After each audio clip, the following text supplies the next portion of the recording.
Welcome back. Now for the news in detail. There has been another disturbing twist in the global financial services sector. This time, it is not one of those USA-based organizations such as the International Consortium of Journalists ICIJ release accusing the BVI and other UK overseas territories or other financial jurisdictions of being a tax haven. The USA is now regarded as the world's favorite tax haven. In late 2015, a Bloomberg Businessweek article uncovered the jaw-dropping boost for the U.S. financial services sector. Why is it now that the U.S. is seen as a safe haven for these assets? Been the Cayman Islands, as I said, Switzerland. Yeah, I mean, so where to begin? I mean, basically, 7 or 8 years ago, the U.S. started cracking down on Swiss banks that were helping rich Americans hide their money offshore. And what happened is that a bunch of countries overseas, dozens of countries, have agreed to sign on to international standards to share bank account information to try to prevent their citizens from dodging taxes. The one major country that hasn't signed on is the U.S. And so what's happening now is fund managers and trust companies and tax lawyers who have clients outside the U.S. who are maybe a little worried about their accounts in Cayman and Switzerland and the British Virgin Islands and who want confidentiality are talking about moving that money into the U.S. And that's actually happening. In the story, we spoke to Rothschild, the big European bank, which has set up a trust company in Reno, Nevada, of all places, and they are in the process of moving wealthy clients from Asia and Turkey out of the Bahamas, out of Bermuda, and into Nevada.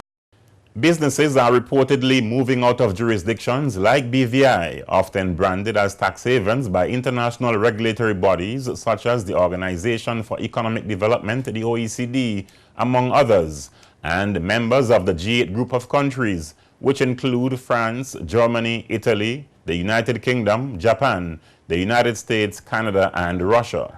Why? I mean, why Nevada and why South Dakota? What are they doing? Well, so they're moving into the U.S. because the U.S. hasn't signed on to these international protocols. South Dakota, Nevada, some other states have trust laws that are particularly beneficial, make it easier for you to avoid taxes, add an extra layer of confidentiality. So the U.S. hasn't signed on to this yet. Certainly we saw a lot of reporting about the secrecy surrounding high-end real estate in major cities, and an indication that the government is now going to start looking into who is owning what, whether these shell companies are or not. What does the government say, A, about why they haven't signed on to this, and B, about the level of scrutiny they apply to individuals like this? Right. So the Treasury Department kind of has two responses. One is they say that the laws that we have in place are sufficient, and at the same time, the Obama Treasury Department has made a proposal that would be similar to what some of these other countries have signed on to. That they are proposing to do things that would kind of up the level of scrutiny, but so far that hasn't happened. It would require congressional approval, which I think the Treasury Department knows would be quite difficult. In 2015, BVI signed various agreements with the United States and the United Kingdom to exchange tax information on an automatic basis.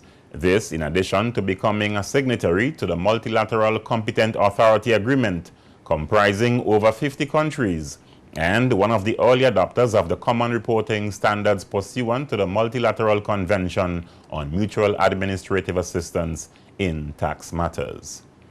The completion cost of the marine and landside development of the Roadtown Cruise Pier project has climbed to $82.9 million. The total cost of the Tortola Pier Park project was finally disclosed by Honorable Mark Vanterpool, Minister of Communications and Works, as he delivered a comprehensive ministerial statement on the project at the 6th sitting of the 3rd House of Assembly on January 25th. The total cost of the project is as follows. Marine side development, $36,850,000. Land side development, $37,032,690.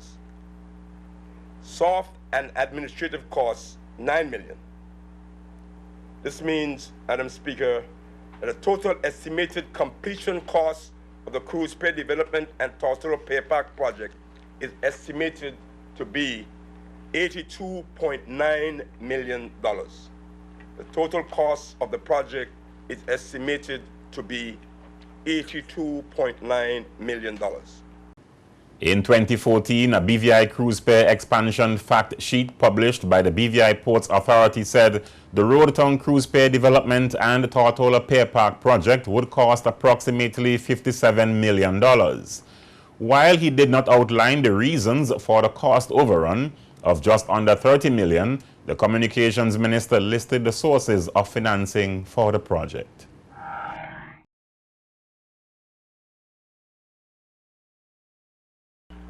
CIBC First Caribbean Senior Lender Tranche A, $32,857,143.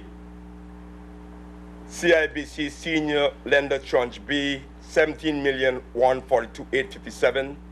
The total of those two to come to $50 million from CIBC First Caribbean.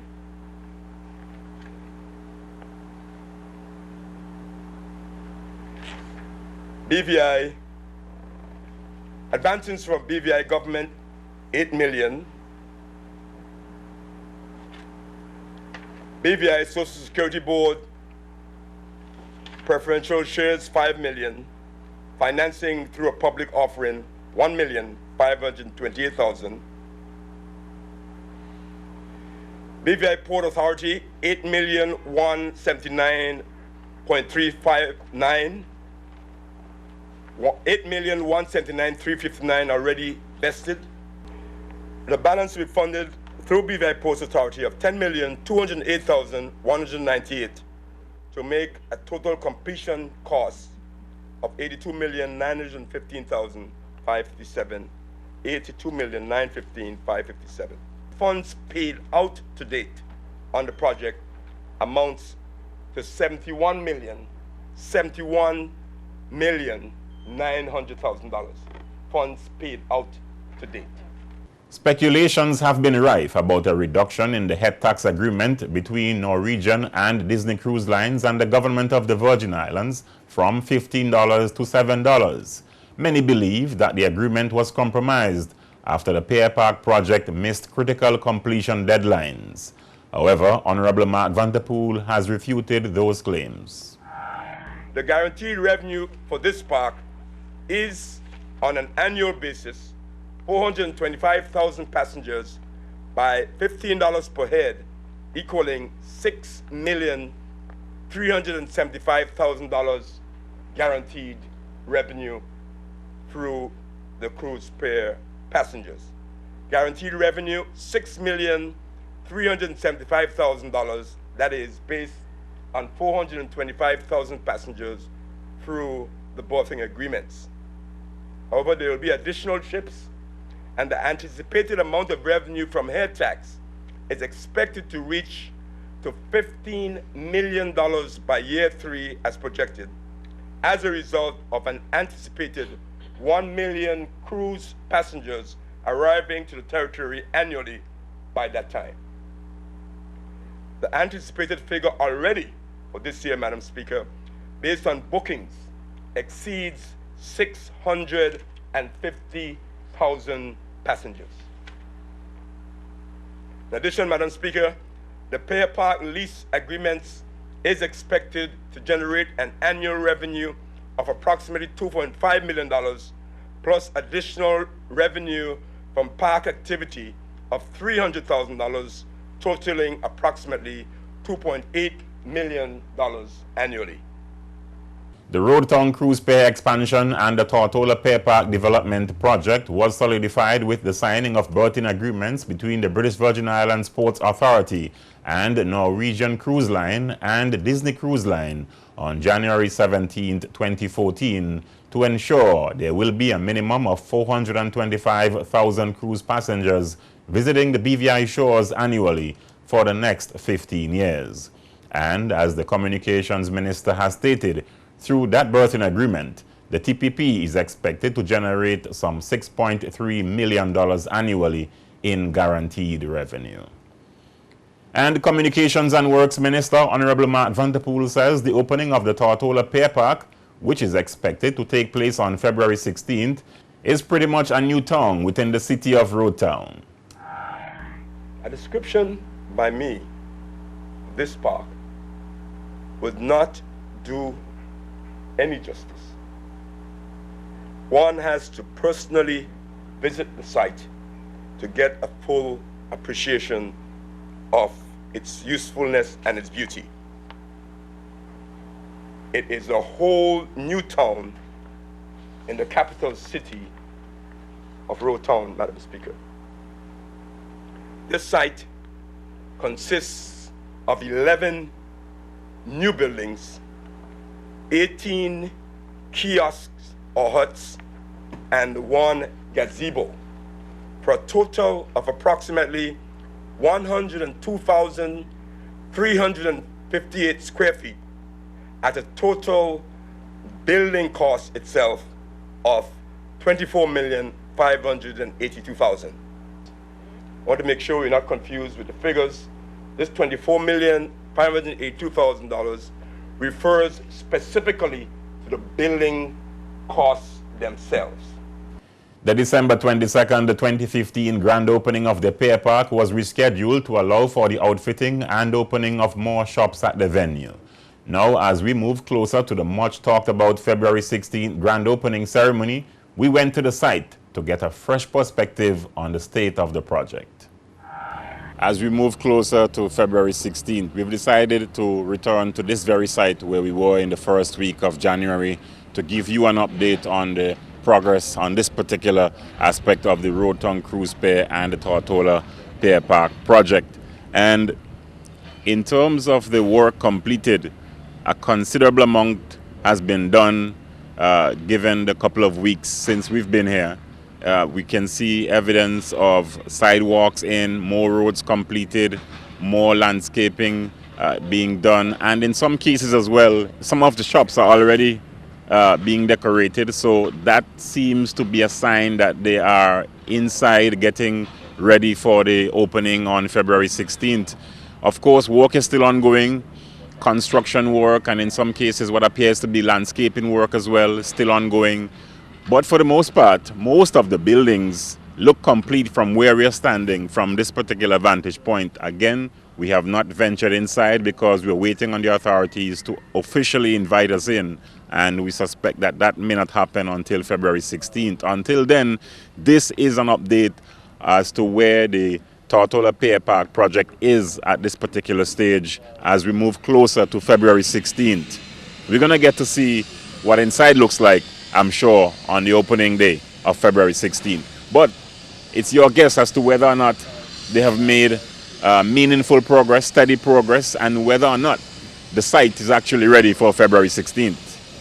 The Communications Minister also told the House of Assembly in December 2015 that 2 final components of the project were expected to be completed by the first half of 2016. These components were a restaurant development on the southwestern side and a floating dock on the northeastern side.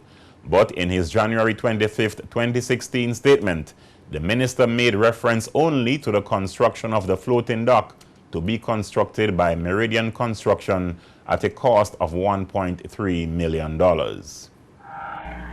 A floating dock consisting of 5 finger piers is contracted to be built later this year by May 2016 for a total of $1.3 million,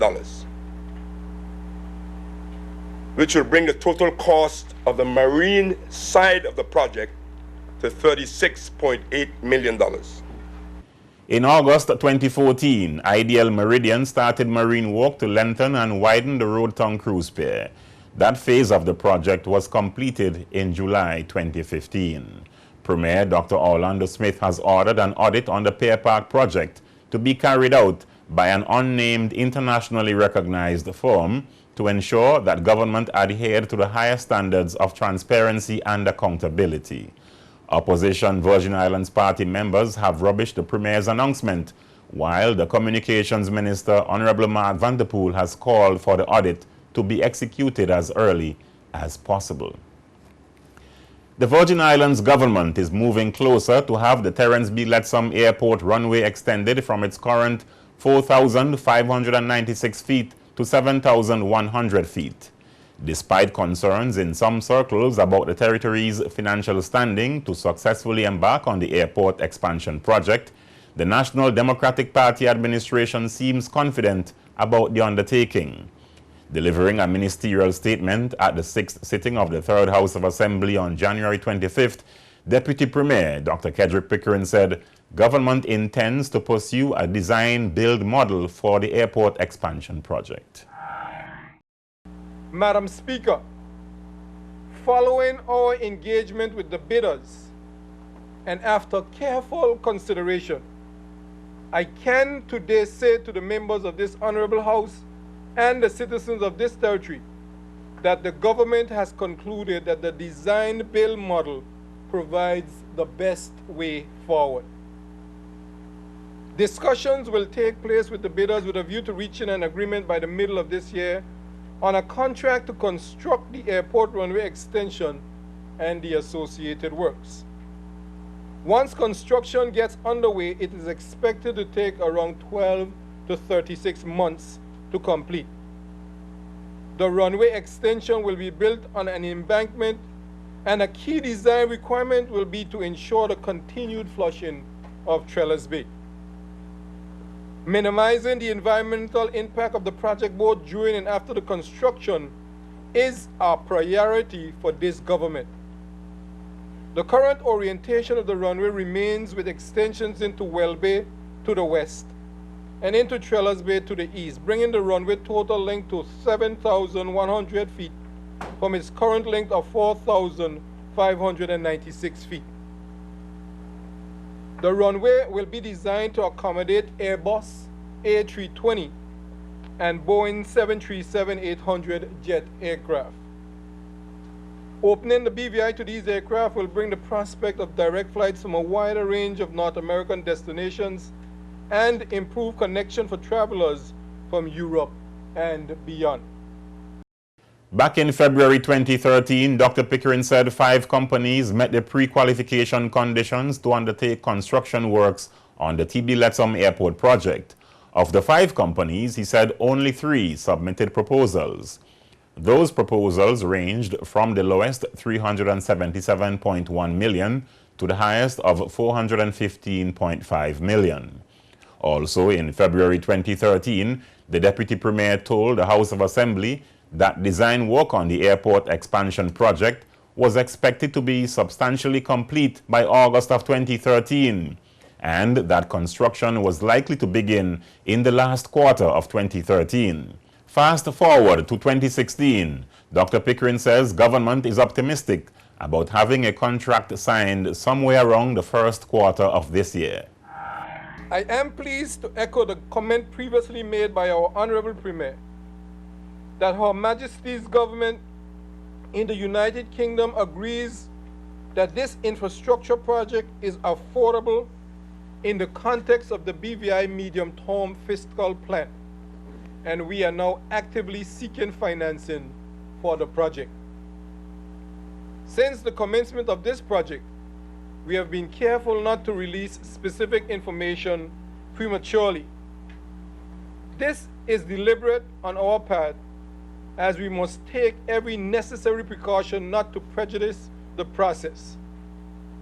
Despite the fluid procurement process, we are optimistic that we will be able to meet the Premier's mandate to meet, which should result in a signed contract somewhere around the end of the first half of this year. As the project unfolds and the project management team takes shape, we will endeavor to have a public relations officer specifically assigned to the project.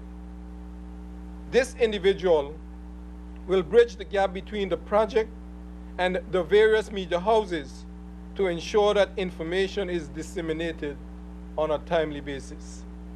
As of July 25, 2013, government said approximately $185,113.58 was already spent on the airport expansion project, primarily on a variety of technical studies and consultancy services. The Deputy Premier did not include an updated expenditure on the project in his statement to the House of Assembly on January 25th. And still to come on JTV News, there has been a recent increase in the number of people affected by gastroenteritis here in the territory. And the Financial Services Implementation Unit say they are mapping the attitude of secondary school students toward the financial services. But first, news making headlines in the Caribbean.